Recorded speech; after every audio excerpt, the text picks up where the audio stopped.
Bonjour à tous, j'espère que vous allez bien. Aujourd'hui, je vais vous présenter notre application de gestion de stock 3W Stock. Donc, sans plus tarder, nous avons beaucoup de modules à voir. Lorsque l'application est installée chez vous en local ou lorsque vous avez fait un abonnement en ligne pour se connecter à la plateforme, vous devez vous rendre sur la page de connexion. Donc là, je vais me connecter vite fait.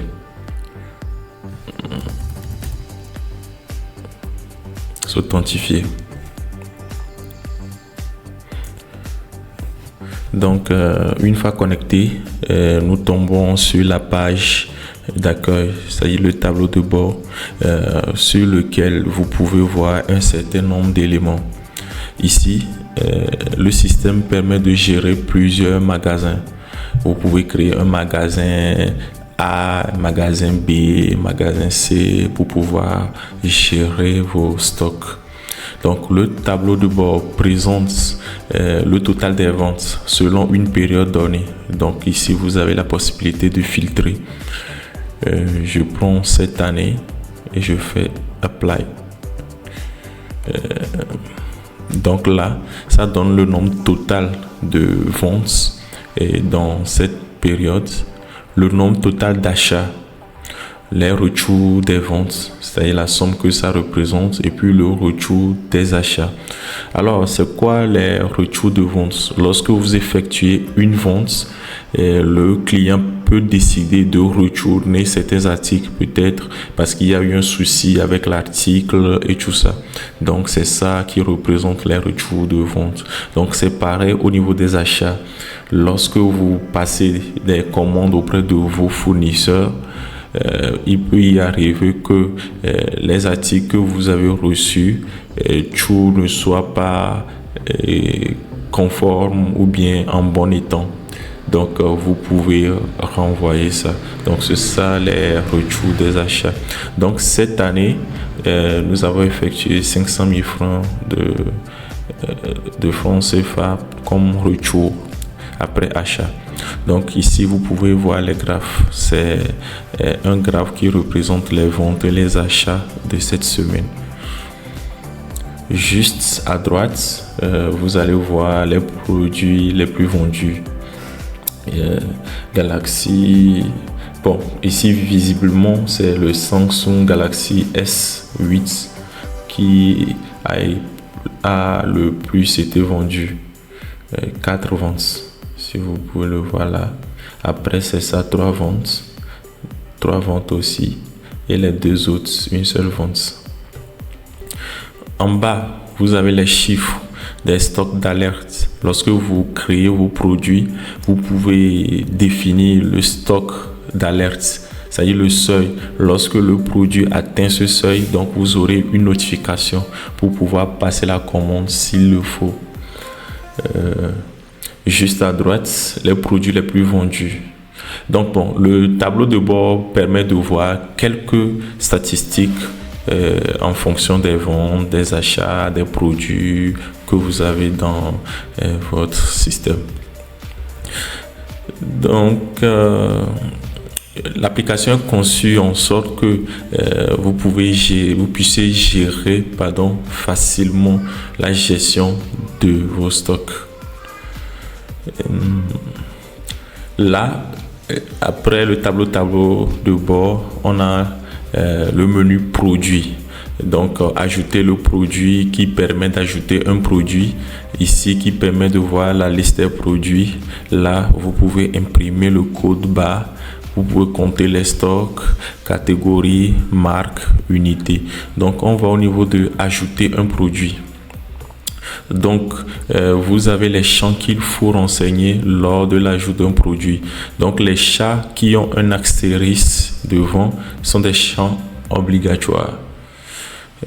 Donc, je vais vous montrer un truc vite fait ici. Par exemple, la catégorie. Vous devez premièrement ajouter des catégories pour pouvoir les sélectionner au niveau du produit. Là, ou encore ici, unité d'achat ou bien unité de vente. vous devez créer des unités de vente ou d'achat pour pouvoir les sélectionner au niveau de l'enregistrement de produits également. C'est pareil pour les marques. Si vous voulez mettre le produit dans une marque donnée, bon, vous pouvez le faire ici, mais ce n'est pas obligatoire. On retourne au niveau d'unité. Je clique sur unité. Donc, unité, c'est quoi? Ce sont les unités de mesure de vos produits. Par exemple, si ce sont des maïs, par exemple, peut-être ça peut être mesuré en kilogrammes ou en grammes. Si ce sont les téléphones, tout ce qui est vendable à l'unité. Donc, l'unité peut être... l'unité quoi? L'unité, une unité, 2 unités, 3 unités et tout. Si ce sont des trucs comme de l'eau, l'essence et tout, l'unité peut être le litre ou bien millilitres si vous voulez. Donc là, vous allez déjà voir que j'ai créé kilogramme. Kilogramme comme unité et après, j'ai créé gramme aussi. Peut-être lors de la vente, ça peut être 1 kilo de riz ou bien 30 grammes de sel, vous voyez. Donc c'est pourquoi il faut créer ces 2 unités. Donc nous allons ajouter la autre unité, on va l'appeler le litre. Le nom court c'est L. On fait soumettre. Donc là nous venons de créer l'unité litre. Pourquoi pas le millilitre? Pourquoi pas? Ou bien centilitre, millilitre. Disons millilitre. Pardon. Millilitre comme ceci. Donc l'unité de base c'est le litre. Donc combien de millilitres ou bien combien de litres font telle unité de millilitres ou bien de litres, vous voyez. Donc disons le litre ça fait 1000 millilitres. Oui, ça fait 1000 millilitres. Donc là on fait 1000.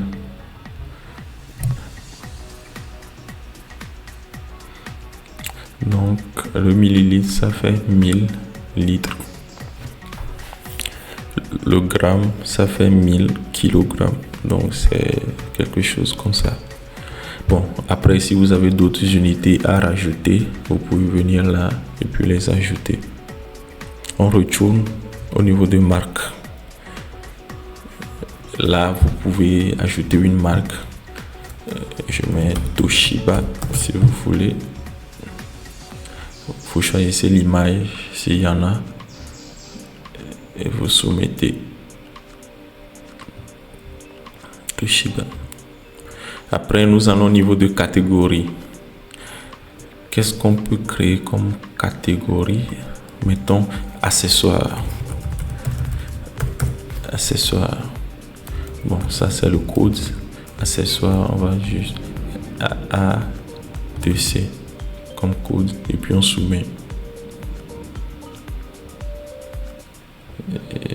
Qu'est-ce qu'on peut mettre encore? SC comme scanner. Ajouter. C'est bon. Maintenant on retourne au niveau d'ajouter produit. On prend quoi comme produit? Disons un scanner A4. On choisit une image.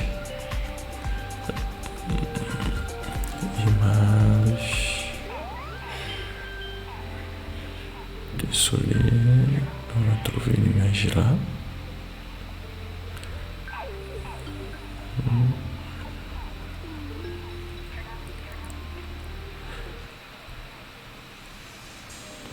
Bon, on peut prendre n'importe quoi. On prend n'importe quoi. On prend ça, par exemple, ou bien ça. Pourquoi pas? là, lorsque vous voulez gérer les codes barres, vous pouvez utiliser ces codes. Si c'est du code 128, le code 39, le EAN8, le EAN13 et puis le UPC. Bon, disons le 128. Là, si votre produit a un numéro, vous pouvez cliquer, mettre le numéro et tout. Vous avez aussi la possibilité de scanner. Vous cliquez là et puis vous lancez la caméra, vous scannez le produit. Ça y est, votre produit que vous voulez enregistrer en stock. Et lorsque le produit est scanné, le numéro apparaît automatiquement ici. Maintenant, si ce sont des nouveaux produits auxquels vous voulez attribuer des codes barres, vous pouvez les saisir ou soit vous cliquez ici pour générer automatiquement un code. Vous voyez, on clique, ça génère automatiquement un code. C'est pareil pour les autres. Vous voyez, UPC et c'est bon. Après, on prend la catégorie accessoires, la marque, disons c'est Toshiba. Taxe de commande. S'il faut appliquer une taxe au produit, vous mettez le taux ici, c'est en pourcentage. Méthode fiscale, est-ce que c'est exclusive ou inclusive? Par exemple, si c'est un produit et vous mettez 10 000, lorsqu'on parle d'exclusive, c'est que le taux n'est pas à l'intérieur. C'est-à-dire, on applique le taux après qui se rajoute aux 10 000 francs. Mais si c'est inclusive, c'est-à-dire le taux fait partie des 10 000 francs. Donc disons inclusive, bon, mais exclusive. Taux de commande 18%. Description, mon produit scanner.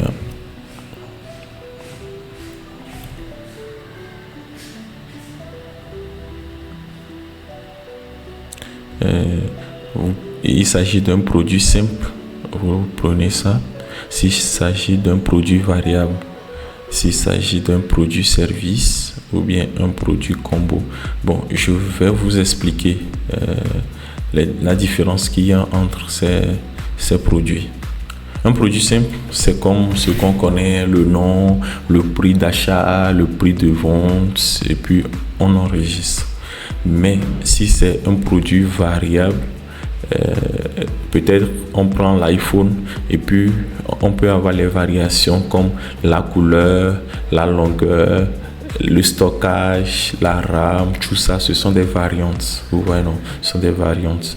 On va juste rester sur ces deux, produits simples et produits variables. Là, on prend le produit simple. Le prix d'achat et à combien vous revient ce scanner auprès de votre fournisseur? On met 250 000. À combien vous voulez le vendre? 280 000. L'unité du produit, c'est en nombre, l'unité. L'unité de vente, nombre. Unité d'achat, nombre. Le seuil d'alerte, disons 10. Ou bien, bon, 5. Et puis, le produit a un numéro email ou bien un numéro de série. Ça, c'est pour gérer les numéros de série lors de la vente. Donc, je clique ça. Il peut y arriver que ce produit n'est pas à vendre. Donc, vous pouvez cocher là aussi. Et puis, on fait soumettre.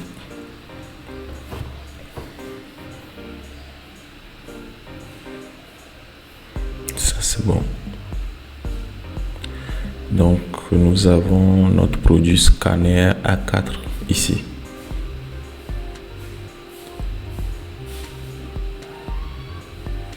Donc, après avoir ajouté le produit en stock, il y a 0 unité de ce produit.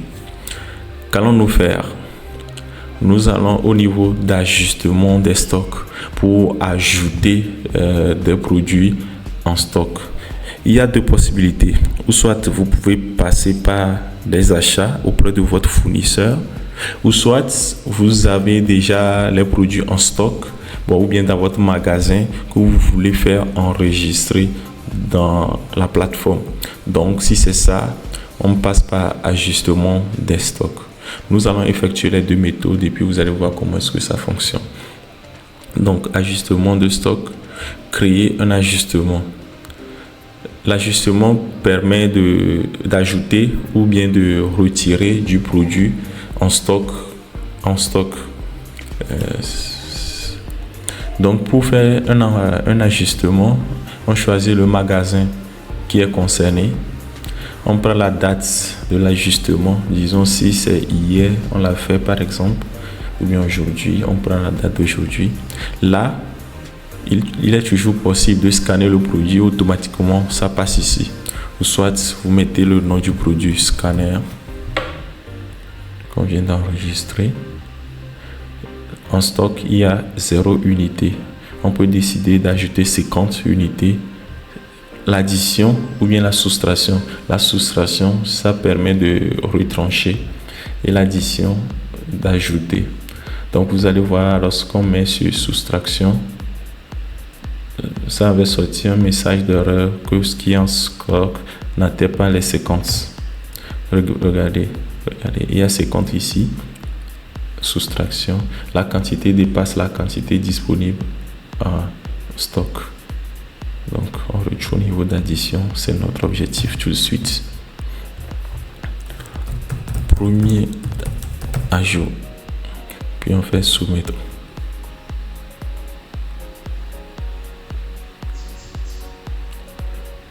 Donc nous venons d'ajouter 50 unités de scanner à notre produit scanner.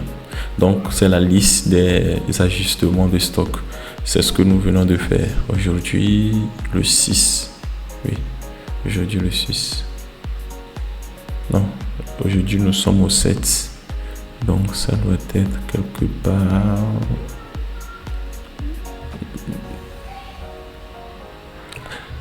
Autant pour moi, lorsque je voulais faire l'enregistrement, j'ai choisi la date du 6.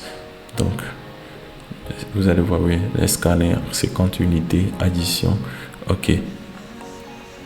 Il est possible de modifier aussi. On est là, on peut juste décider de changer la date et de faire une nouvelle soumission. Et c'est parti. Donc là, lorsqu'on retourne au niveau de la liste de nos produits, vous allez voir le scanner 50 unités. Donc là, c'est déjà bon. Nous avons déjà vu comment faire un ajustement de stock. Et donc là, nous allons sauter l'étape de vie, aller au niveau d'achat, parce que je vous avais dit que l'achat et puis l'ajustement de stock, c'est à peu près la même chose. L'achat, ça permet de faire l'ajout en stock. La vente, ça permet de faire la sortie en stock. Donc l'ajustement a ces deux éléments, l'addition et la soustraction. Donc faisons un achat. Ajouter, nous avons un fournisseur, la date, quel magasin on choisit et puis on prend toujours notre scanner.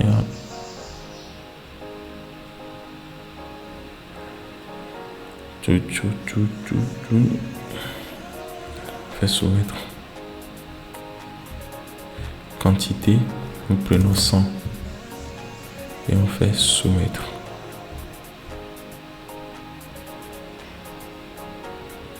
Là, vous allez voir, ça fait 29 500 000. 29 500 000 qu'on doit à notre fournisseur. Donc, on peut ajouter un paiement. On peut faire un paiement partiel ou bien un paiement total. On peut choisir un mois de paiement si c'est un chèque ou bien un cash en espèces. Ça, ce sont nos numéros de compte. Ça permet de gérer les comptes aussi.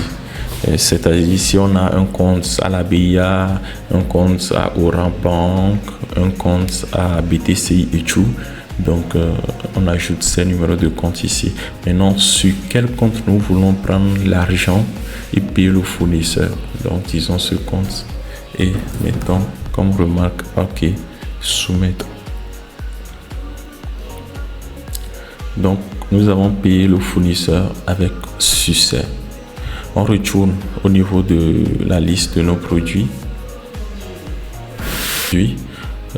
Et puis vous allez remarquer que nous avons 150 unités pour notre produit scanner. Donc vous avez bien vu ce que nous avons fait au niveau d'ajustement des stocks, et c'est à peu près pareil au niveau des achats, c'est-à-dire ça permet de faire un ajout en stock, c'est-à-dire un mouvement de stock, si je dois le dire comme ça. D'accord. Donc ici nous pouvons voir la liste de nos achats effectués auprès de nos fournisseurs, ce que nous avons fait aujourd'hui, la référence, le nom du fournisseur, le magasin dans lequel ça s'est effectué, le statut de notre commande, le total et puis le montant payé, ce que nous devons au fournisseur et le statut de paiement. Donc là, on peut voir le détail des achats en faisant ça. Vous voyez le détail qu'on peut même décider d'imprimer ou bien de sortir en PDF. Vous allez voir.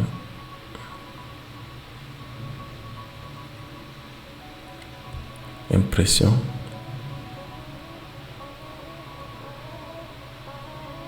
OK. Notre PDF est là. On peut faire cliquer. Et c'est ça. Donc c'est la fiche de notre commande. Ce qui reste à payer 0, montant payé, ça. Le total c'est ça, remise, expédition, tout est là. On peut même l'envoyer par mail ou bien modifier l'achat si possible, si c'est le cas.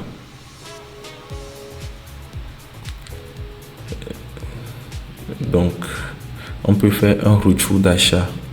Comment est-ce que ça se passe? Vous allez voir. C'est l'achat que nous venons d'effectuer. 100 unités de scanner. On fait un retour d'achat.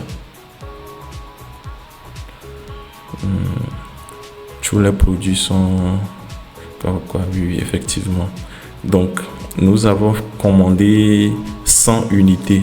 On veut retourner 20 par exemple. Donc on nous ressort l'argent, le total que ça fait. Et puis on fait soumettre.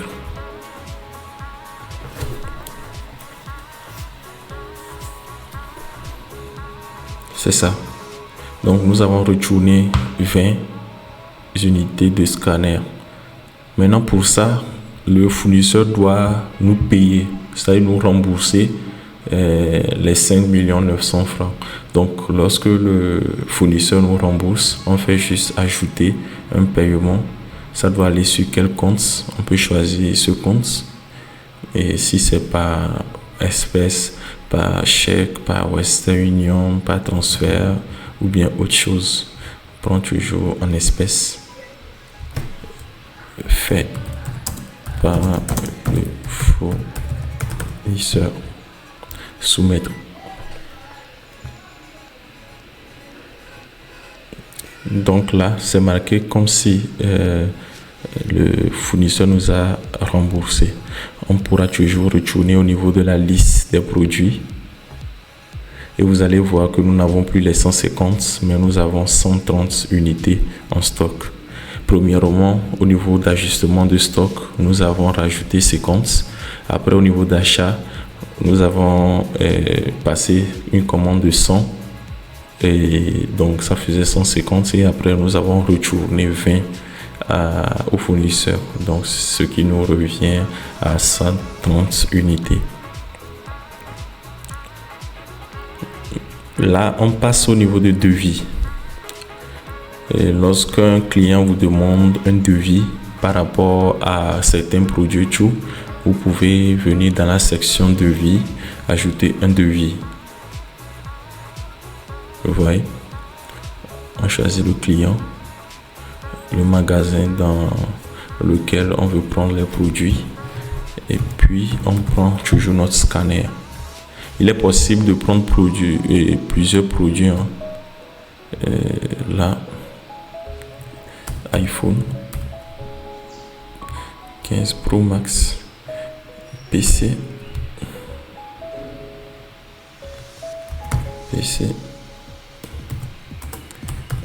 ordinateur, il n'y en a pas. Bon, on prend toujours l'autre iPhone, ou bien bon, un Samsung S8. Pourquoi est-ce que ce pop-up sort? Parce que pour ces produits, on avait dit que le produit possède un numéro de série ou email.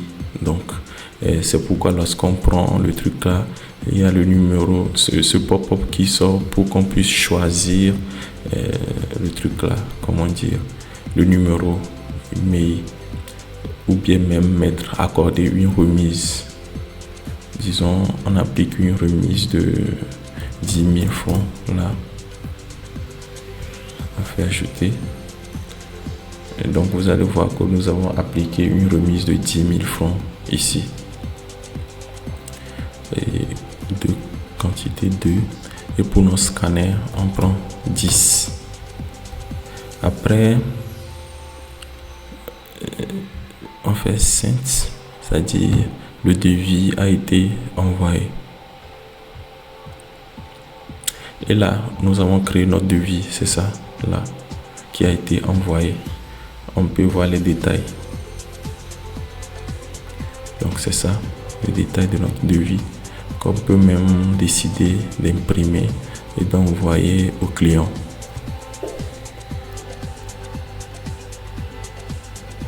Donc, je suis en train de télécharger le fichier PDF. Donc là, notre fichier PDF. Et ça, c'est notre devis. Les informations du client, les informations de la société et puis les produits qui faisaient partie du devis. Donc c'est ça. C'est ça. Ouais, non.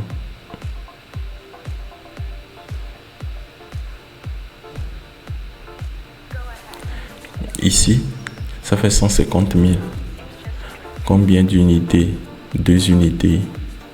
Nous voulons faire une remise de 10 000 francs sur chaque produit. Donc ça fait 28 000. Je dis 28 000, 280 000 au lieu de 300 000.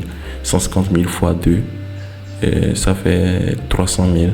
10 000 fois 2, ça fait 20 000. 300 000 moins 20 000, ça donne 280 000. Donc le total est là.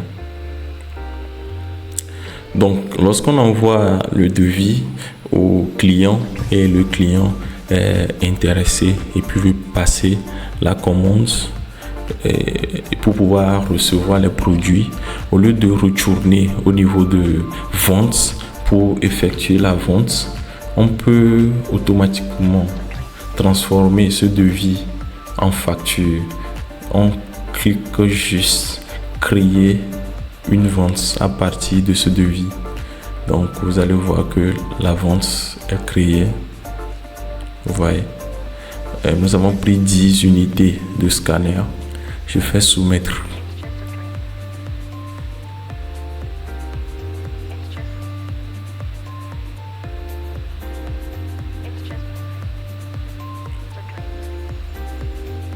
Ok.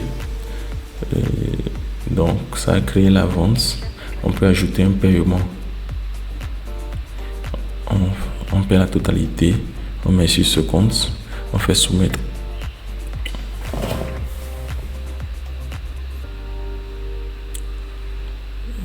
C'est payé. Donc, on retourne au niveau de liste des produits. Donc, vous allez voir, il y avait 130 en stock, donc il reste 120 parce que nous venons d'effectuer une vente. Donc, c'est comme ça marche la partie devis. Nous avons déjà vu les achats, maintenant nous passons aux ventes. La vente, c'est ce que nous venons de faire, mais c'est que nous avons juste transformé le devis en vente pour aller rapidement lorsque vous émettez un devis à un client qui est intéressé et qui veut acheter ces produits. Maintenant, pour effectuer une vente, même, on vient au niveau de vente, ajouter vente. C'est exactement comme les autres. On prend la date de la vente, le client, le magasin dans lequel on veut prendre le produit. On prend notre scanner. Ça vient là. Le numéro email. On peut mettre un numéro qu'on veut, comme ceci. On fait une remise de 10 000 francs. On soumet. Et là, on prend 20 unités sur les 120. On fait soumettre. Donc, nous avons créé notre vente. On peut aller voir les détails de la vente. Ça, ce sont les détails. On peut toujours imprimer le PDF.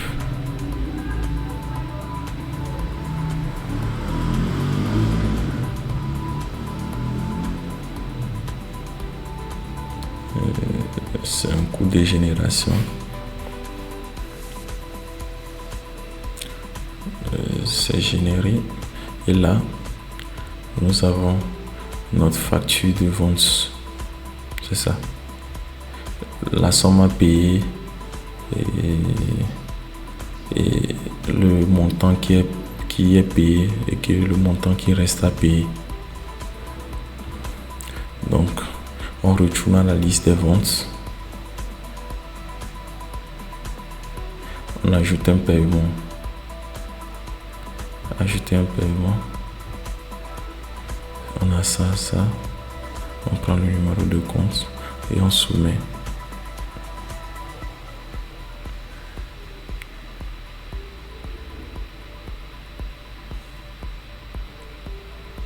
Donc vous allez voir que le paiement a été effectué avec succès.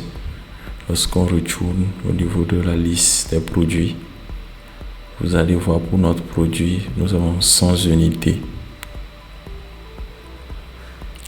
On retourne à la liste des ventes. Notre dernière vente. Donc, lorsqu'on clique sur le petit menu qui est là, Action, on peut voir les détails de la vente, modifier la vente, faire le retour de la vente. C'est-à-dire, nous avons pris 20 unités de scanner. On peut décider de retourner 5 comme on l'avait fait avec les achats. On peut afficher les paiements de cette vente. On peut ajouter un autre paiement. On peut modifier la livraison, facturer, télécharger le PDF, envoyer la notification par WhatsApp au client, notifier le client par email, notifier le client par SMS lorsque c'est cliqué, et puis supprimer la vente si vous le voulez. Ici, nous allons voir liste des paiements. Je crois que j'avais fait 2 fois le paiement, donc je vais annuler un paiement. Le paiement a été supprimé. Ok, maintenant vous allez voir que là ça serait normal. C'est bon maintenant. Donc il est possible de supprimer même les paiements, modifier tout ça et tout ce qui va avec.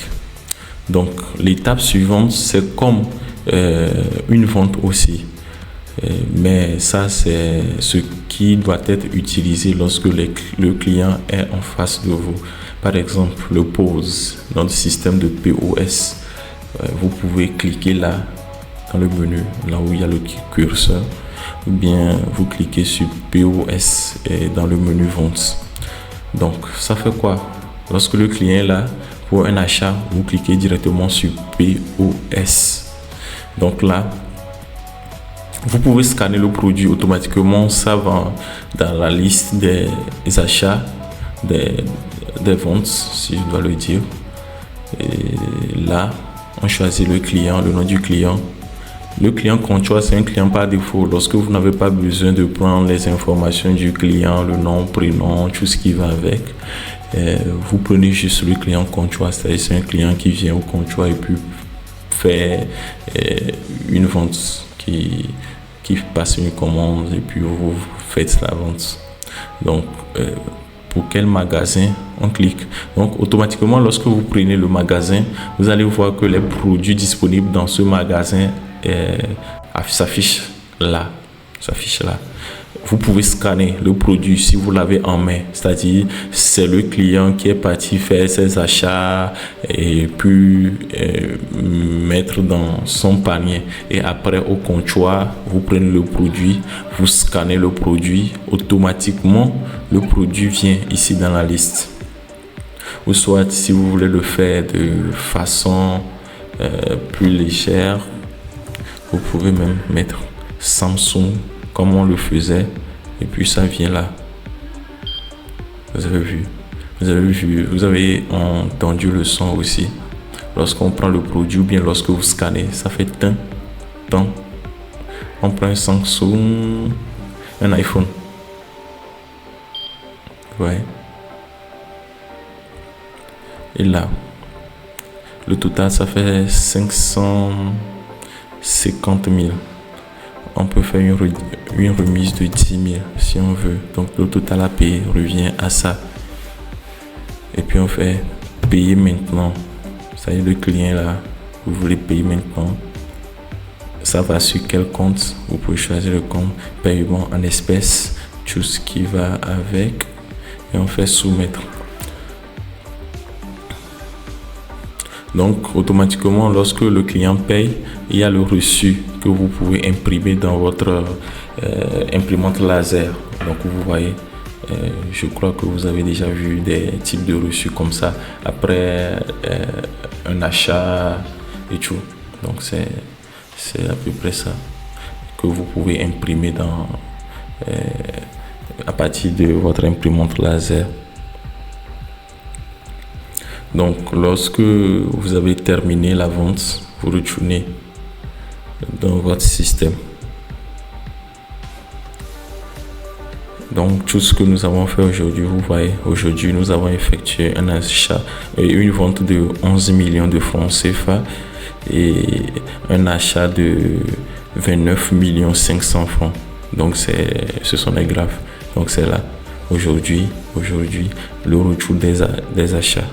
Parce qu'aujourd'hui, nous avons fait des retours d'achat, c'est ça qui est là. Et nous n'avons pas effectué de retour de vente, c'est pourquoi c'est à 0 francs. Ici, on avait 4. Donc là, maintenant, on a 6 ventes de ce produit, 4 ventes de ce produit, 4 ventes de ce produit, 2 et 1.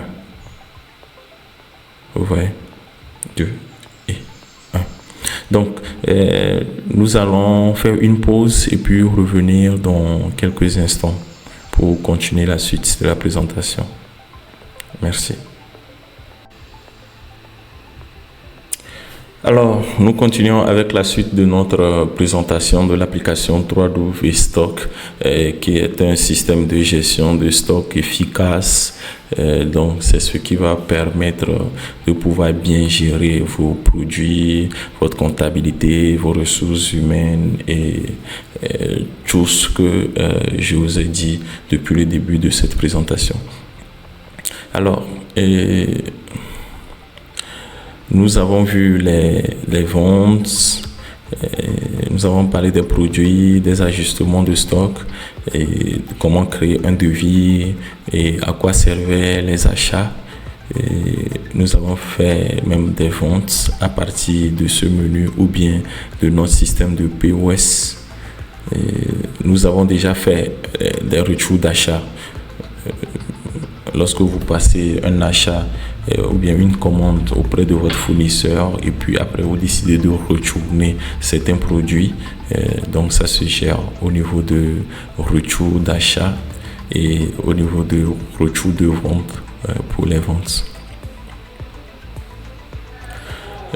Maintenant, je pense que nous avons déjà vu la partie qui concernait le stock. Là, on revient au niveau de produits. Nous avons ajouté un produit vu la liste des produits. Donc, il est possible d'imprimer le code barre. Donc, pour imprimer les codes barres, on choisit le magasin. On choisit les produits que nous voulons. On prend iPhone.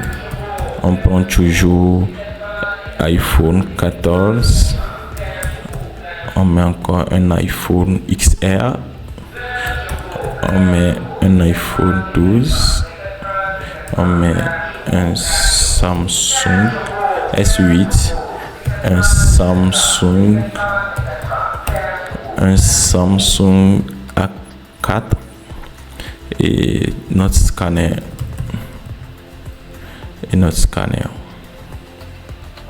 La quantité qu'il faut imprimer, 10, 20, 14, 16, 18, 20 et 30. Sur quel papier? On prend un papier A4 et puis on fait mettre à jour. Donc vous allez voir, le iPhone 15, nous avons généré le code barre. Vous voyez, non? Vous voyez? Bon, en fait, ça permet de faire quoi? Vous scannez, vous imprimez les codes barres et ces codes barres, vous les imprimez et puis vous les mettez sur vos produits. Si ce sont des emballages, des cartons et tout, donc vous imprimez tout simplement et puis vous mettez sur le produit. Vous pouvez cacher le prix si vous voulez ou bien mettre le prix si vous voulez aussi. Et on clique sur imprimer pour l'imprimer et après sur vos produits vous les collez et c'est tout. Donc ça sert à quoi? Là, vous les avez imprimés, vous les avez mis sur vos étiquettes, vos boîtes de produits, vos sachets de produits et tout. Maintenant, lorsque c'est dans le magasin et puis un client vient faire ses achats, lorsque vous prenez votre outil de scan, vous scannez juste. Lorsque vous scannez juste ce produit, automatiquement, il sait que c'est un iPhone 15 Pro Max. Donc, ça sont les détails dans notre système de vente. Donc, compter le stock, c'est quoi? C'est l'inventaire. Aujourd'hui, nous sommes au 7 octobre, magasin, et puis on soumet. C'est-à-dire, à l'instant T que je viens de cliquer sur soumettre, on peut voir le nombre de produits ou bien le nombre de produits qui restent en stock pour chaque produit. Je fais un télécharger. C'est un fichier Excel. On clique.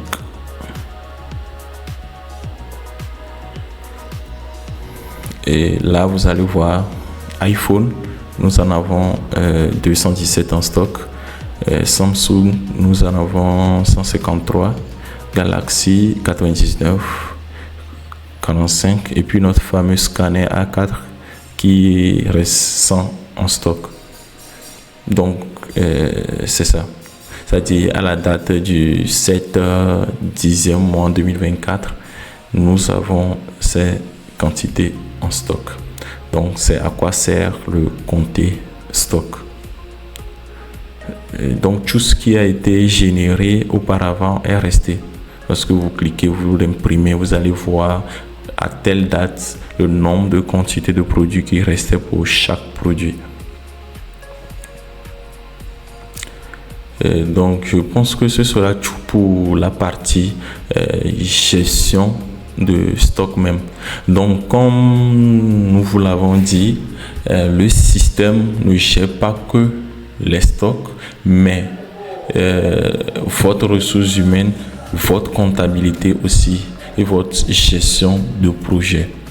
Donc l'HRM, c'est la partie qui permet de gérer vos ressources humaines. Là, premièrement, vous créez une compagnie. On fait ajouter une compagnie. Le nom de la compagnie, nous prenons compagnie Z par exemple. On met un email z@compagnie.org. Numéro de téléphone 98 98 98 98 ou bien nous mettons le 22 22 25 25. Le pays, on prend le Togo. On soumet. Donc là, nous venons de créer une compagnie. Maintenant, on crée un département. Pour créer un département, il faut le nom du département. Je vais voir si ça va marcher là. Prenons département informatique de la compagnie Z. On soumet. On ajoute un autre département, comptabilité. Compagnie Z. On soumet. Le chef de département, bon, si vous voulez, vous pouvez le définir aussi. Mais parce que pour le moment, nous n'avons pas encore d'employés déclarés. Donc, on prend quel département aussi? Magasin. Compagnie Z. Et on soumet également. Donc, après avoir ajouté les départements, nous allons au niveau de désignation.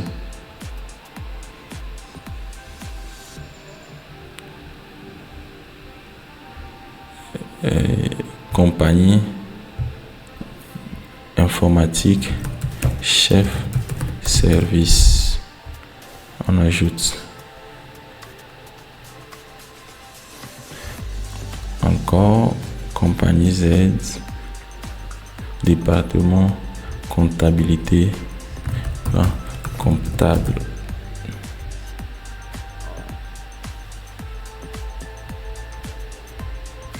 On prend toujours compagnie Z, département magasin, magasinier.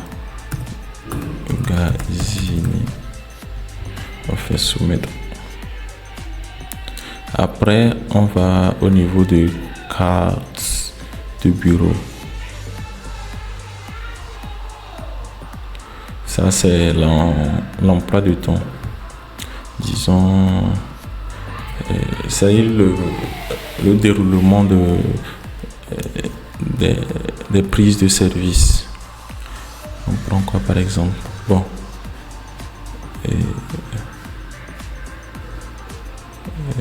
Équipe, on met équipe matin par exemple. Lundi de 7h30 à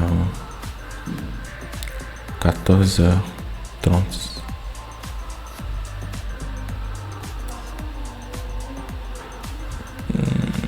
Bon, ça, vous avez besoin de plus de temps pour gérer. Bon, nous allons faire le lundi, mardi, faisons pour mardi. On fait la même chose de 7h30 à 14h30. Bon, pour le moment, on gère juste le lundi et le mardi. La compagnie Z, il faut toujours préciser les zones où il y a l'astérisque. On fait soumettre. Vous voyez. Et là, on peut créer encore équipe, soit qui commence de 14h30 à 23h30. 00. Le mardi aussi, de 14h30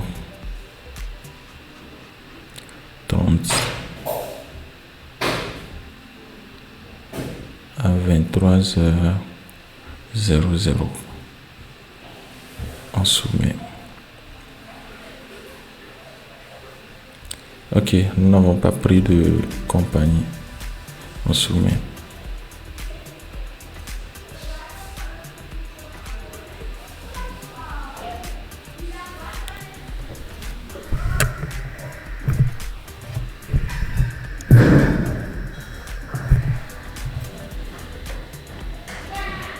Donc nous avons les deux là. On part après aux employés. Donc ici nous pouvons créer des employés. Et prénom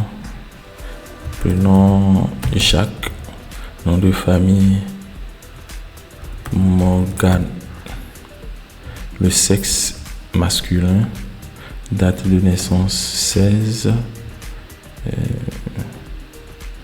Quelle année? 1994, août et le 16. Email, pas indispensable, mais bon. Prénom Jacques, arrobase, compagniez-z.org. Pays, Togo, téléphone, 98. Date d'inscription. Et nous allons prendre 2019, août et 1er août. Compagnie Z, département informatique. Ce sont les départements qu'on avait créés de l'autre côté. Désignation, c'est le chef service. Ouais. Et puis son heure de travail, donc équipe du matin. Et puis on fait soumettre.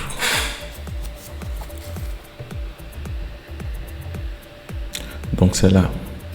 On peut cliquer ici.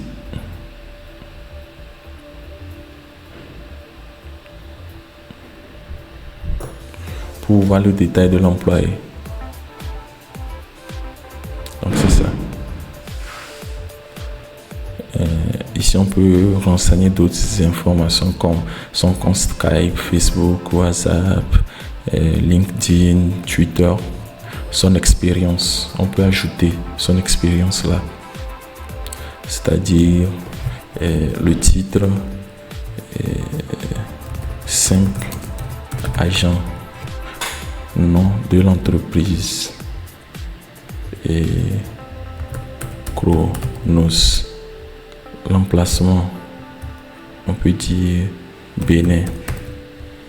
Date début,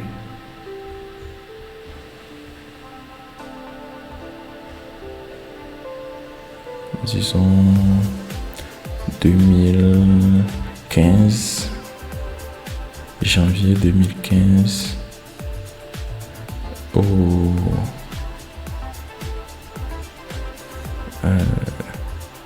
2019.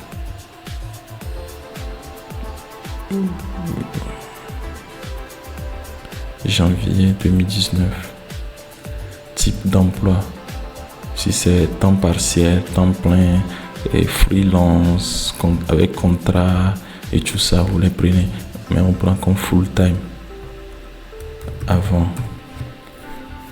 Donc ça permet de définir un peu le parcours de l'employé. Compte bancaire. Ça c'est pour le côté de paiement. On prend par exemple BIA comme la banque. Agence bancaire. On met BIA Togo. Numéro de compte. On met un truc comme ça, comme le numéro de compte.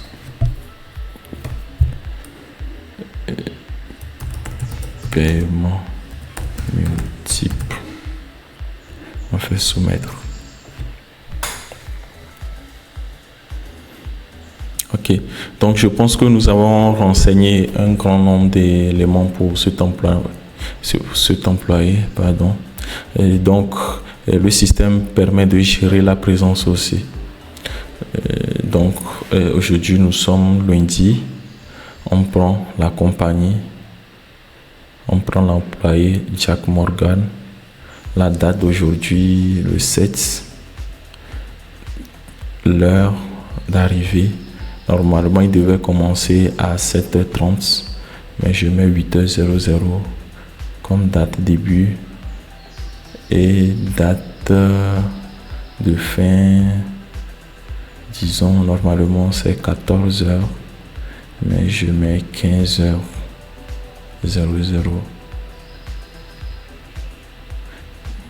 Puis je soumets.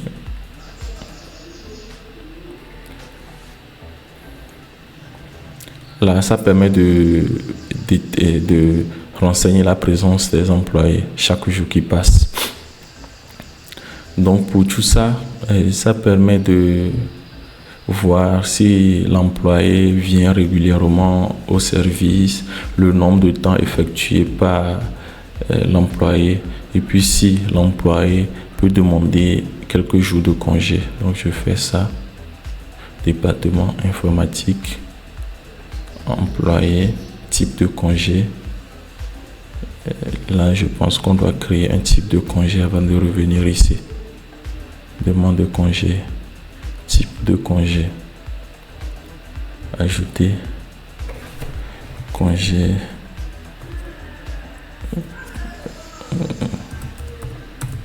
congé payé,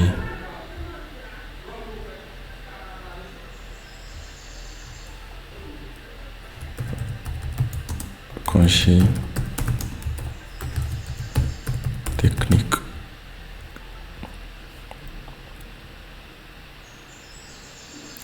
Donc on retourne au niveau de demande de congé, ajouter,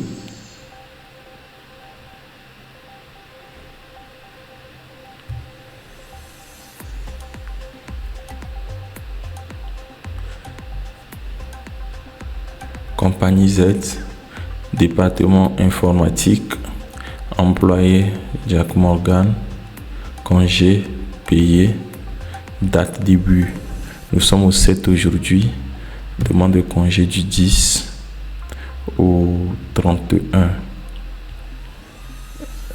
Approuvé. On peut joindre un fichier, raison et repos. Congé de travail. On fait soumettre. Les congés restants sont insuffisants pour cet employé. Du coup, il ne peut pas prendre un congé de 20 jours. Donc, prenons juste un congé de 2 jours, ou 3 jours. On fait soumettre.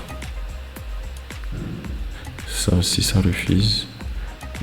Au 11, on va voir s'il n'a même pas une journée.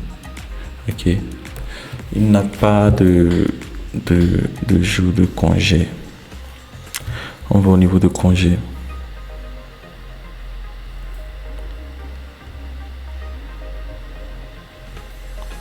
Compagnie Z.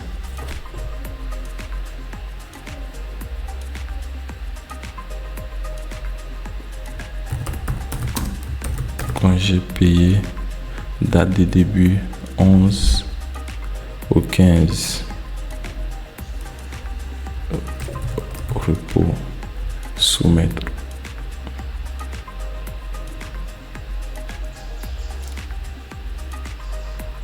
Congé créé avec succès.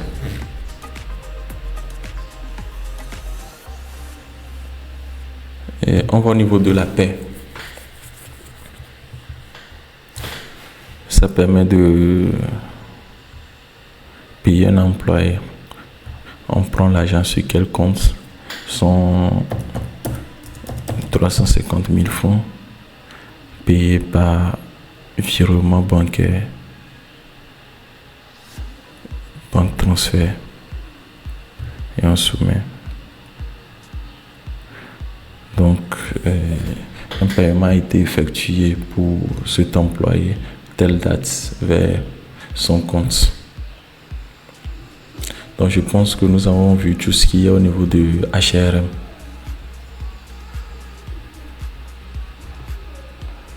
Et on va au niveau de comptabilité. Ajout de compte. Donc par notre parcours, nous avons vu des numéros de comptes, des noms de comptes, et au niveau de vente, achat, retour d'achat, retour de vente et tout. Donc ces comptes sont créés au niveau de comptabilité. Ce sont les comptes en banque, comme je l'avais expliqué précédemment lorsqu'on était au niveau de vente. On peut ajouter un nouveau compte, numéro de compte. Ceci, nom du compte, BIA Togo. Solde initial. Lorsque vous voulez enregistrer votre compte ici, à combien de millions? 89 millions. 89 millions. Et puis on ajoute ce compte. Le compte est bien ajouté avec un solde de 89 millions. On peut faire un transfert d'argent.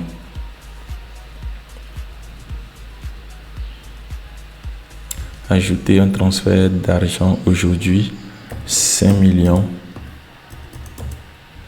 de compte BIA vers notre autre compte et on soumet. Ça permet juste de faire un transfert. On peut créer une dépense.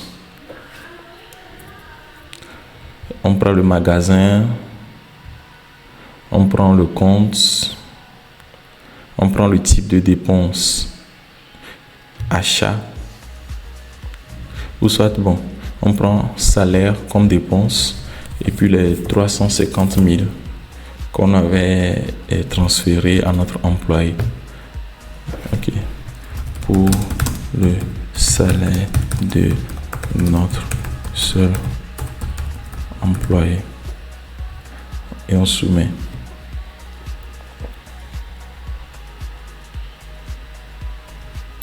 Donc c'est ça, nous avons enregistré une dépense.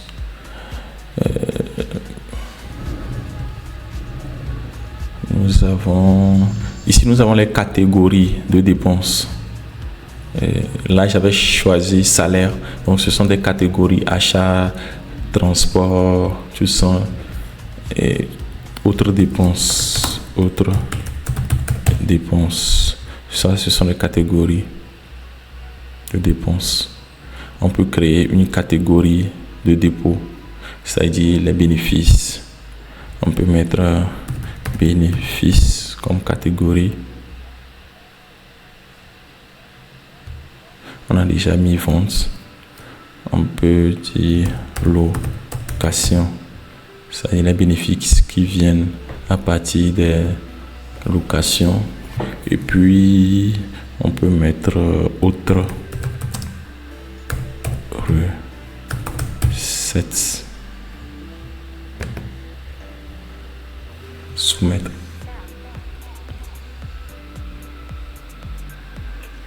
Donc, on crée un dépôt. Telle date sur notre compte BIA Togo et autres recettes. Puis on met 10 millions. 10 millions. Ça fait 1 million. 10 millions. On soumet. Bien enregistré. Donc, on peut toujours venir voir la liste de nos comptes. Et vous allez voir que notre compte BIA a changé de montant. Parce que nous avons effectué des paiements, nous avons ajouté de l'argent et tout ce qui va avec. Et donc là, nous allons voir le menu Gens qui permet de gérer les clients. Lorsque vous voulez gérer vos clients, vous pouvez venir là-bas, mettre le nom du client et qui n'a pas d'email, qui n'a pas de téléphone, qui n'a rien du tout. Et puis on soumet. Le client est Mefa Abla. On ajoute un autre client. Après, on peut ajouter des fournisseurs.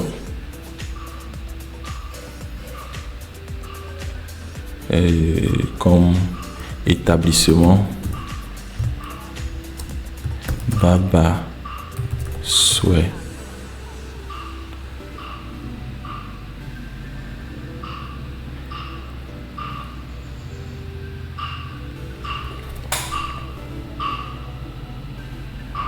Donc nous avons un fournisseur Apple Store TG et nous avons un fournisseur Baba Souhait. Là, payer toutes les dettes d'achat à la fois, payer tous les retours d'achat dus à la fois, détail du fournisseur, modifier le fournisseur, supprimer le fournisseur.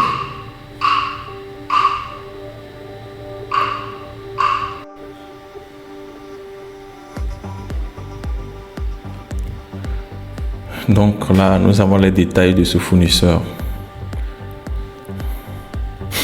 Après, on va au niveau de gestion de tâches. Au niveau de gestion de tâches, on a un certain nombre d'éléments, tâches complétées, tâches en cours, pas commencées, tâches annulées. On fait juste ajouter et là, on met le titre de la tâche. Comment dire, développement d'une autre plateforme. Développement d'une autre plateforme qui doit commencer aujourd'hui et terminer le 25/10/2024. Là, je pense qu'on doit créer le projet d'abord. Autant pour moi, normalement, on doit créer le projet avant d'ajouter des tâches. Donc, projet informatique, par exemple, qui commence et termine le 10/2024. C'est pour tel client, telle compagnie, l'employé auquel ça a été assigné et le statut in progress, en cours. On fait soumettre. Donc ça, c'est un projet en globalité qui doit commencer aujourd'hui et terminer le 25 de ce mois. Maintenant, dans un projet, on peut avoir plusieurs étapes, plusieurs tâches. Donc le menu tâches va nous permettre de pouvoir gérer ça. Donc nous sommes sur tâches, ajouter une tâche. Et là, vous allez comprendre rédaction du cahier de charges qui va prendre juste 2 jours, 09 10e mois 2024 pour le projet informatique compagnie Z. Et puis on peut l'assigner à un autre employé s'il y avait d'autres employés. Et puis on peut dire c'est en cours, on soumet. On peut ajouter une autre tâche, développement de l'application en question qui commence le 10 de ce mois et termine le 25/10/2024 pour notre projet informatique, notre compagnie et puis l'employé auquel ça a été assigné. Et il faut dire c'est notre start, on n'a pas encore commencé. Donc là, sur le tableau de bord, vous allez voir que vous avez une tâche non commencée et une tâche qui est en cours et tout. Là, on le voit comme si ce n'est rien, mais lorsque vous avez plusieurs employés que vous gérez dans le système, et puis chaque employé peut aussi se connecter pour effectuer des tâches, des projets et tout. Donc, lorsque la tâche a été assignée à tel employé et ce dernier se connecte à la plateforme, il verra automatiquement qu'il y a une tâche en cours qu'il doit effectuer et verra la date de début, la date de fin et tout. Donc nous allons un peu faire nous allons faire le tour de l'application. Dans cette seconde partie, nous allons parler de la HRM pour gérer les ressources humaines, la comptabilité pour la gestion des comptes, de la comptabilité, le menu Gens pour les utilisateurs de l'application, le projet et puis tâches. Donc la première partie, j'ai sauté une étape, le transfert. Donc ça permet de faire quoi? C'est un transfert de stock. Je vais vous l'expliquer vite fait. La date du transfert, on veut transférer certain nombre de produits vers d'un magasin à un autre magasin. Vous voyez? Donc si on avait plusieurs magasins, on prend les produits du magasin A vers le magasin B. On vient toujours ici. On choisit les fonds, les produits qu'on voudrait transférer. On met 10 ici, on met 15 ici, et puis on fait notre soumission. Sauf que les deux magasins ne peuvent pas être identiques. Donc, comme on a juste un seul magasin, c'est pourquoi ça refuse. On ne peut pas transférer des produits de magasin dans un même magasin. C'est pas possible. Donc, où est-ce qu'on peut créer les magasins? On vient là, dans paramétrage et entrepôt. Donc nous allons créer d'autres magasins. Ce qui est indispensable, c'est juste le nom. Magasin A, magasin B,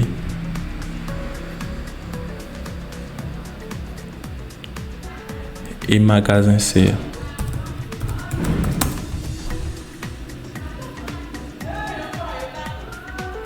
Magasin C.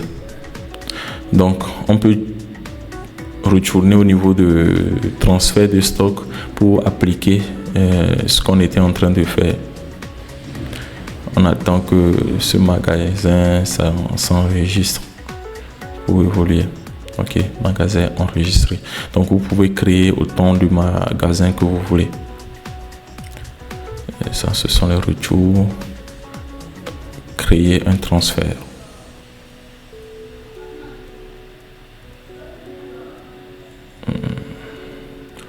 On attend.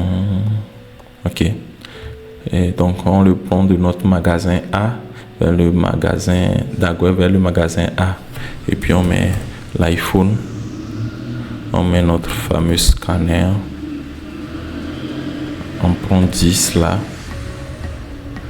On prend 40. Et on fait le transfert. Donc le transfert a été effectué. Lorsqu'on retourne au niveau de liste des produits, donc vous allez voir un certain nombre de produits. Maintenant, nous allons compter le stock. Compter le stock. Nous allons décompter. On doit choisir le magasin. On prend juste le magasin A et on fait soumettre. Et ça a été créé. Vous allez voir magasin A. On télécharge le fichier.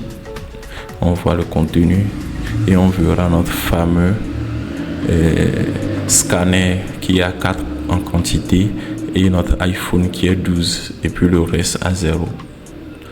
Donc c'est ce que fait le transfert de stock. Après, au niveau de gens, on peut créer des utilisateurs du système. Donc pour créer un utilisateur qui pourra se connecter, on vient ajouter Et un instant. Ça va mettre pause.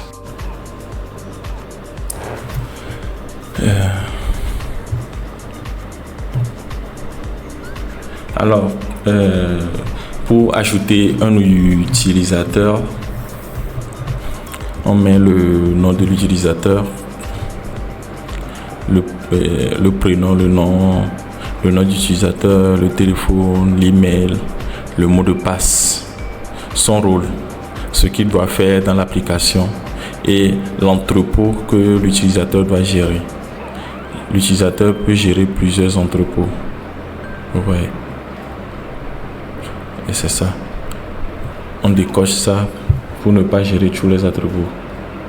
Le rôle, le nom, et puis on crée l'utilisateur.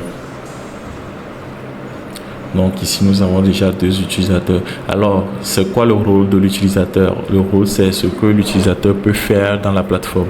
Et ça se définit où? C'est dans paramètres, autorisation de groupe.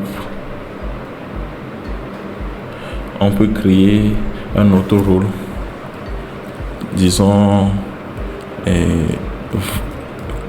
vendeur.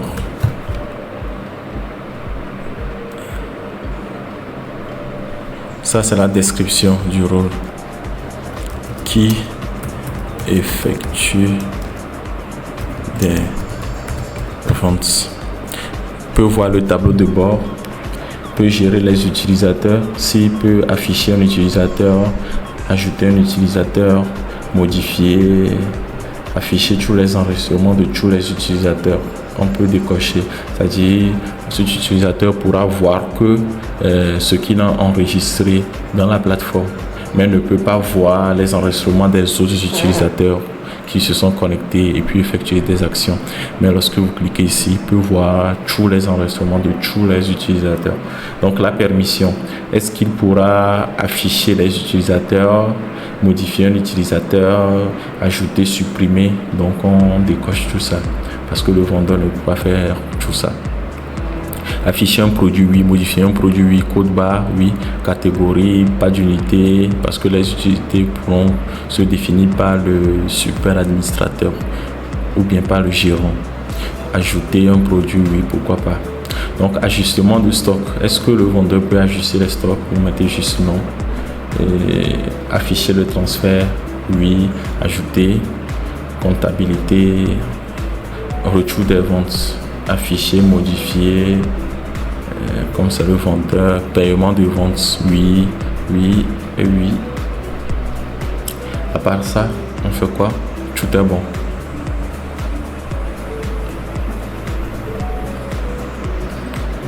On soumet. Donc nous avons créé un rôle vendeur. Nous allons créer un utilisateur et se connecter avec cet utilisateur pour voir comment est-ce que ça se présente avec les droits qu'on lui a attribués. Donc je vais mettre vendeur P et puis non, vente N. Nom d'utilisateur, nous mettons user 1, téléphone 99 99 99 99, user 1 @gmail.com. Mot de passe, on met 1, 2, 3, 4, 5, 6. Le rôle, nous prenons le vendeur et quel entrepôt il pourra gérer. On prend entrepôt d'Agoué et entrepôt A. On soumet. L'utilisateur a été créé. Donc nous allons nous déconnecter avec cet utilisateur qui a tous les droits et se connecter avec l'utilisateur user 1 que nous venons de créer. On met l'email, le mot de passe est 1, 2, 3, 4, 5, 6. On s'authentifie. Donc une fois connecté, vous allez voir qu'il n'y a pas tous les menus. Vous voyez, il y a une réduction au niveau du menu, c'est-à-dire l'utilisateur ne pourra voir que ce qu'il peut gérer. Vous voyez, non? Il ne pourra gérer que ce qu'il peut gérer. Donc, on prend magasin B, par exemple. Ça, sont les informations du tableau de bord. Ajouter un produit, oui, pour ajouter un produit.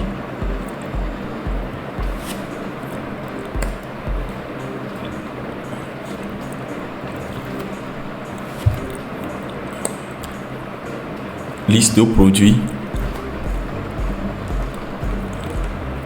Vous voyez.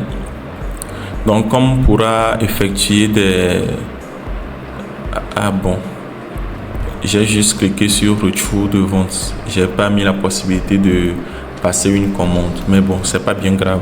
C'est juste pour vous montrer que c'est possible de créer des utilisateurs et puis de leur attribuer un droit spécifique. Un scanner.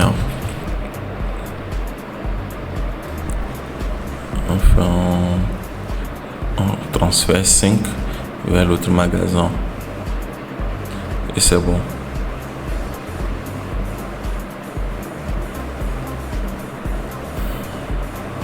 Donc, nous allons nous déconnecter avec cet utilisateur et retourner avec le super administrateur.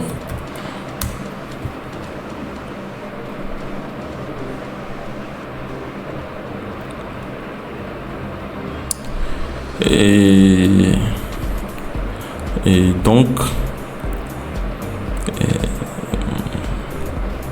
nous avons vu tout ce qui est là. Donc, on retourne dans paramétrage. Dans paramétrage, vous pouvez faire un paramétrage du système. C'est-à-dire, vous choisissez la devise que vous voulez utiliser dans l'application et l'email de la société, et le nom de la société, le numéro de téléphone, ce qui sera en bas de la page, le langage par défaut, l'entrepôt par défaut. On peut mettre magasin d'accord comme l'entrepôt par défaut, le passeur de SMS, ce qui doit envoyer les SMS, le client par défaut, on prend client comptoir. Et on peut définir le logo de la société, l'adresse, le pied de facture, le message qui sera en bas des factures et créer d'autres éléments et puis on soumet.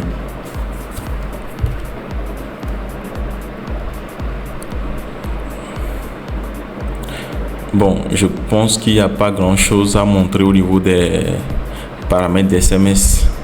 Et si vous voulez une assistance après, vous pouvez toujours nous contacter pour qu'on vous explique exactement ce que c'est que ces éléments. Pour envoyer un SMS au client, ce n'est pas gratuit. Donc, il y a des fournisseurs de services SMS en ligne comme Tulio, Infobip et d'autres, et plein d'autres. Donc, ici, nous avons juste ces deux.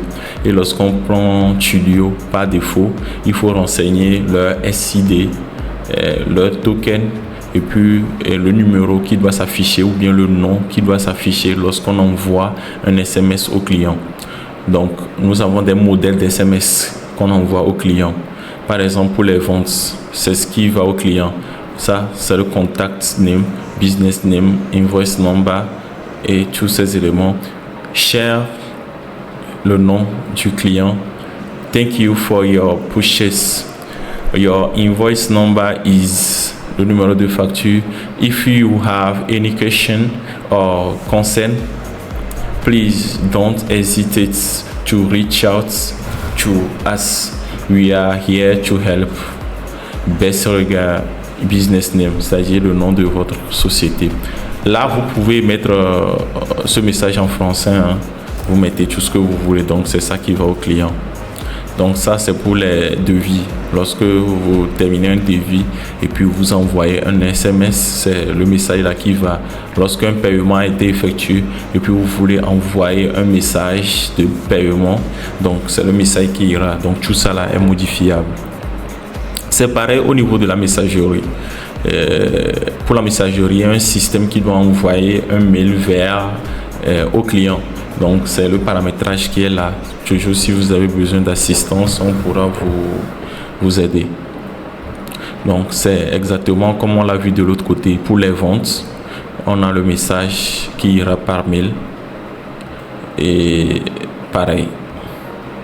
Ça, ce sont les notifications pour le fournisseur et pour le client. Paramètres du point de vente.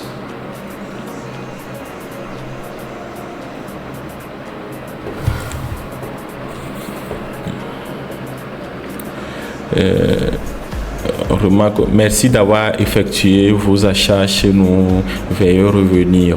Ça, c'est le message qui s'affiche en bas des trucs là. C'est le point de vente, c'est notre pause POS. Donc, lorsque le reçu sort, c'est le message qui est en bas. Donc, affichez le téléphone sur le reçu si vous voulez ou pas vous désactiver. Donc, les éléments que vous pouvez décider d'afficher sur ce truc-là, à ce niveau, pardon. Paramètres des modules, bon, ça ne vous concerne pas trop. Ça ne vous concerne pas trop. Peut-être on fera une autre vidéo pour expliquer ce que c'est. Mettre à jour les paramètres.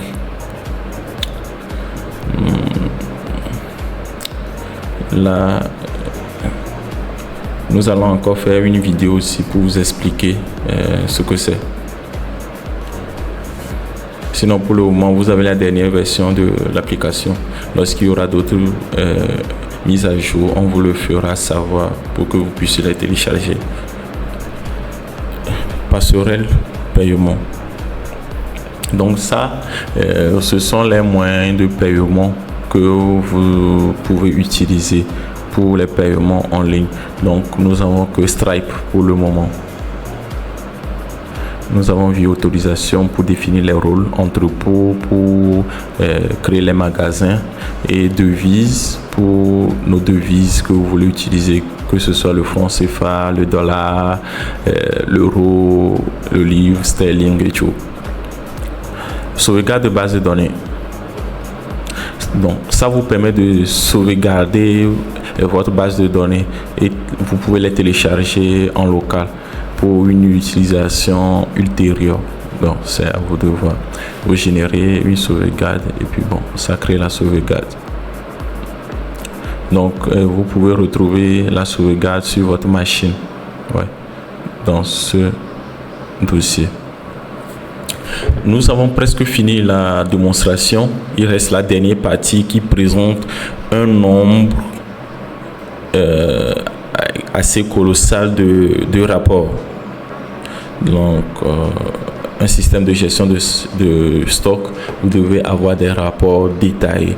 Par exemple, ici, ce sont les rapports de paiement, c'est-à-dire des achats. Vous voyez, vous pouvez sélectionner la période d'ici hier, apply, et puis vous aurez les informations concernant cette période que vous pouvez imprimer ou exporter en Excel. De la même façon, vous avez les rapports de vente, de paiement de vente, de paiement de retour de vente et des paiements de retour d'achat. Après, nous avons le rapport de profit et pertes. Donc, ces chiffres nous permettent de voir pour un entrepôt donné le montant total de ventes. Les 13, ce sont les 13 ventes effectuées dans ce magasin qui représentent 17 millions. Les achats qui représentent 39 millions. Retour de vente qui représente 1 million. Retour d'achat qui représente 6 millions.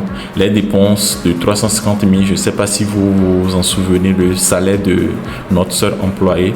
Les revenus qui sont à 15 millions de francs CFA. Profit net de 1 million 140 000 plutôt. Profil net, la même chose. Le paiement des reçus qui reviennent à 23 millions de francs CFA. Les paiements envoyés qui reviennent à 39 350 800 francs CFA. Et puis le paiement net qui est négatif.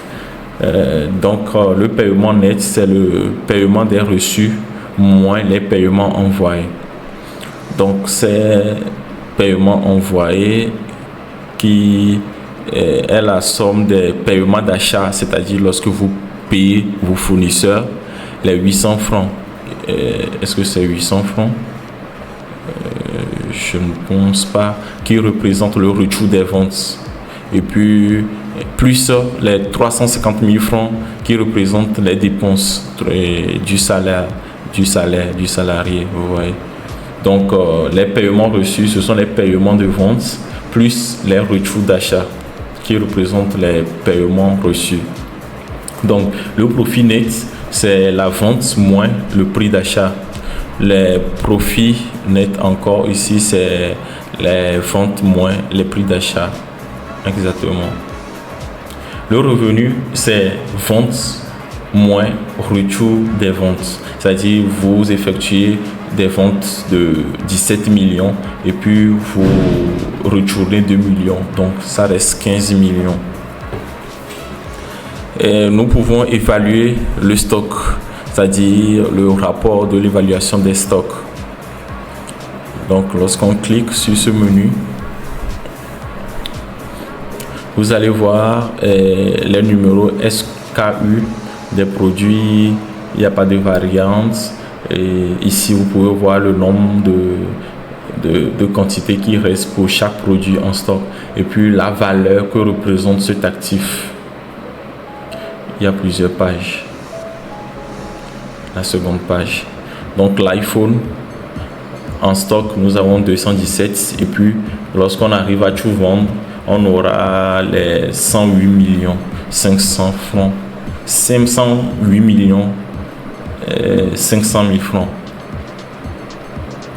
Nous avons les rapports de dépenses. On n'en a pas tout parcouru qu'on peut filtrer par magasin. Nous avons le rapport des dépôts. Nous avons l'alerte de quantité de stock, c'est-à-dire les produits qui ont moins de stock que ce qu'on doit avoir normalement.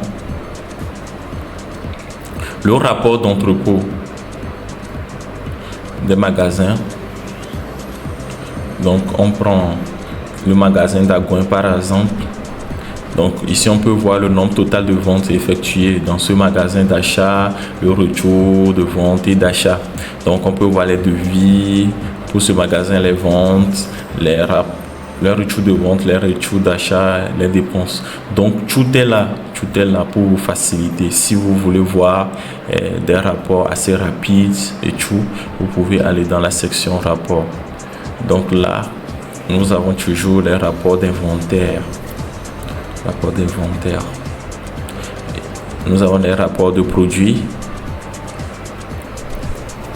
Lorsqu'on prend ce produit, ça a été vendu 5 fois. Bon, 5 unités ont été vendues qui représentent un montant total de 3 750 000 francs. Rapport de vente, c'est à peu près la même chose. Rapport de vente de produits. Vous voyez, nous avons le produit, la quantité, le même produit qui se retrouve ici et tout. On peut toujours filtrer par période. Le rapport d'achat et le rapport d'achat de produits, c'est la même chose que celui de la vente. Rapport de client. Donc là, ça permet de voir le revenu de chaque client. Donc depuis le début, nous n'avons fait que utiliser le client comptoir dont le montant total de revenus est égal à 28 millions de francs CFA, qui a payé 28 millions de francs CFA. Le total dû, le total qui lui reste à nous payer est là. Et puis le retour des ventes total dû est ça. C'est ce que nous devons payer au client lorsqu'il a eu à faire des retours de vente. Rapport de fournisseur, c'est à peu près la même chose. La même chose, vous voyez. Et les produits les plus vendus, donc c'est ça, classé par ordre décroissant. Le iPhone 15 Pro Max a été le plus vendu que les autres produits, avec leur montant juste à côté. Ça vous permet d'avoir une idée ou une vue globale sur les produits qui doivent être rajoutés en stock, qu'on doit plus privilégier. Donc le client meilleur client, nous avons toujours notre client comptoir qui a effectué 23 achats qui représentent ce montant. Là, si vous voulez faire des cadeaux à vos clients qui ont le plus effectué des achats chez vous, ce système aussi pourra vous les montrer, les sorties.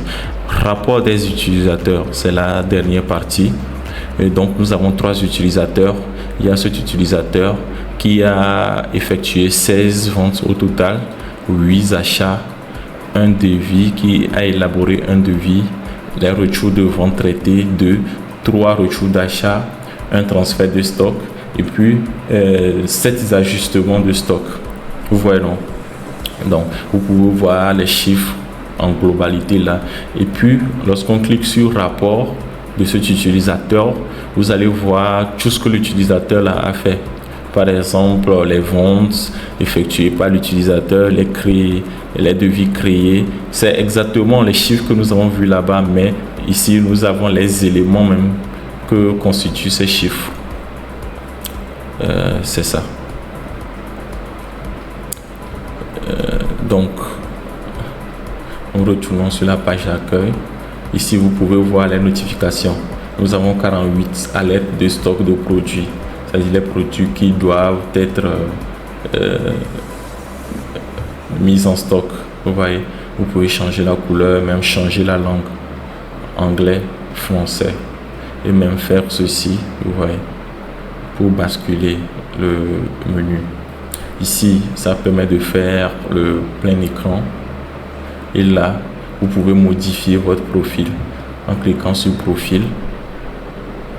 Vous pouvez modifier votre nom de profil, la photo, définir votre nouveau mot de passe et soumettre.